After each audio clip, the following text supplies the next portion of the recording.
ሰላም እንደምናችሁ ጓደኞቼ ይሄን ቪዲዮ የምትሰሙ በዓለም ዙሪያ ያላችሁ ኢትዮጵያውያን ኤርትራውያን በአጠቃላይ ማለት ነው እንግዲህ የዛሬ መልእክቴ በጣም ወሳኝና ወቅታዊ መልእክት ነውና ወገኖቼ እንድታዳምጡኝና ተግባራዊ እንድታደርጉት ጠይቃችኋለሁ። እንግዲህ ዛሬ ልናገርበት የምፈልገው ምዕራፍ ሮሜ 11 ነው።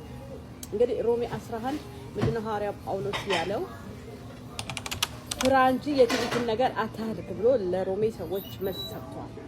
እና የትዕቢትን ነገር መደረግ እንዳሌለበት እንግዲህ ይሄ ጥያቄ ከአውዶ ሳይወጣ በእስራኤል ላይ በተነሳ ጥያቄ እንደሆነ ከእንደገና ደግሞ ጥሩ አርጎ እንዳብራራላቸው አህዛብ ቅርንጫፍ እንደሆኑ እነሱ ስር እንደሆኑ በስሩ ላይ እንዳንመካ ወሳኝ የሆነ መልእክት በተለይ እኛ አብያተ ክርስቲያናት በአጠቃላይ አንድ የሚያረገን ነገር የእስራኤል ጉዳይ አንድ የሚያረገን ነገር ነው ብዬ አስባለሁ ማለት ነው። እንግዲህ ወገኖች በዚህ ሰዓት እንግዲህ እኛ እንደ የአፍሪካ መሪዎች ትልቅ አመፅን ትዕቢትን እያደረጉ እንደሆነ በታማኝ ሚዲያዎች ላይ ተዘግቧል ማለት ነው። በተለያየ ሚዲያዎች አምባሳደሮች በቃ አጸያፊ ነው ብለው ተናግረዋል ማለት ነው። እና እንግዲህ የኔ ማስተማሪ ጽፏል፣ ሌሎችም ብዙ መረጃዎች እየወጡ ነው ማለት ነው። እንግዲህ ወገኖች ራዳር ስንጥስ ትራፊክ ምንድነው የሚመጣልን አይደል እንዴ? መቀጫ ወረቀት ሁሉ ጊዜ አሁንም ከቃሉ ጋር እንዴት ነው ምን ሄደው የሚል መመሪያ ብዙ የሌለን ትውልድ ላይ ነው ያለው እና ካሁን በኋላ ብዙ ያለፍነው ነገር አለ፣ በዚህ ጉዳይ ብዙ ያሳለፍነው ነገር አለ ማለት ነው። እና አሁን ምን እንደሚመጣ አናውቅም። ምን አይነት ምላሽ መስጠት አለብን? እንግዲህ አቢጋል ሚኒስትሪ ለእስራኤል መጸለይ፣ እስራኤልን መደገፍ፣ እስራኤልን መባረክ አካል ነው ብለን እናምናለን። እንባርካለሁ፣ የሚረግም እንረግማለሁ። እግዚአብሔር እንደ ቃሉ እንደሚሰራ እናምናለን ማለት ነው። መላእክቱ እኮ አይደለም እርግማኑንም በረከቱንም ይዘው ሲመጡ እንደ ቃሉ ነው የሚሰሩት ማለት ነው። ስለዚህ ወገኖቼ እና እኛ አቢጋል ሚኒስትሪ በዩቲዩብ፣ በቲክቶክ፣ በፌስቡክ በተለያየ ብዙ መረጃዎች ሰጥተናል።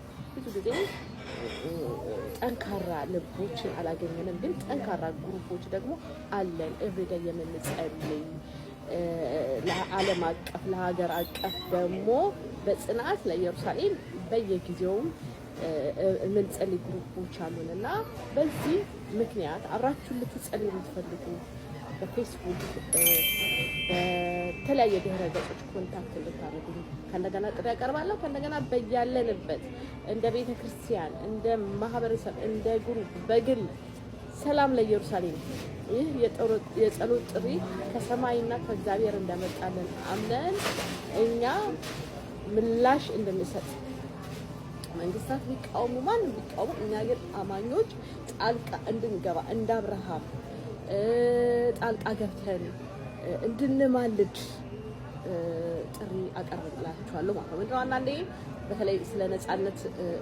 የመማረው ትምህርት ነበርና አንዳንዴ ሁልጊዜ እኛ የነጻነትን መንገድ ሁልጊዜ መጽሐፍ ቅዱሳዊ ባልሆነ መንገድ ስናደርገው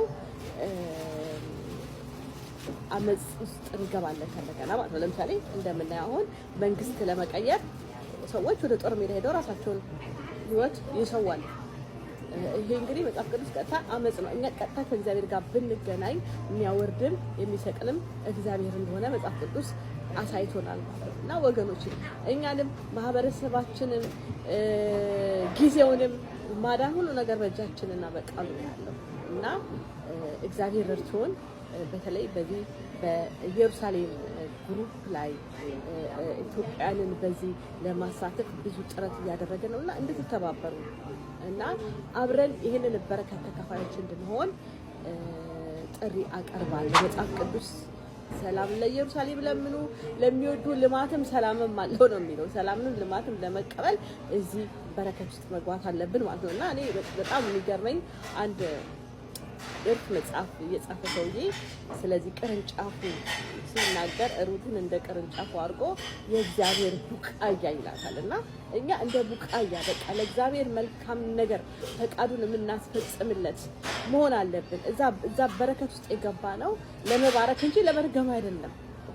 እና ወገኖች ጥንቃቄ ማድረግ አለብን። የትዕቢትን ነገር ሳይሆን አይደል እንዴ እግዚአብሔር መልካም ነገር፣ የጥበብን ነገር፣ የእውቀትን ነገር፣ የፍቅርን ነገር እንድናደርግ ይፈልጋል።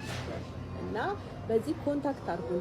በተለይ ይሄንን ቻናል የምትመለከቱት በአጠቃላይ ላይክ፣ ሰብስክራይብ፣ ኮሜንት አድርገን ተደራሽነት እንዲኖረው ለሌሎች ተደራሽነት አግኝተን ህዝብን እንድናነቃ በጣም እንፈልጋለን እና ተባበሩ ጠይቃችኋለሁ። ሰላም ለኢየሩሳሌም ይሁን። ተባረኩላችሁ።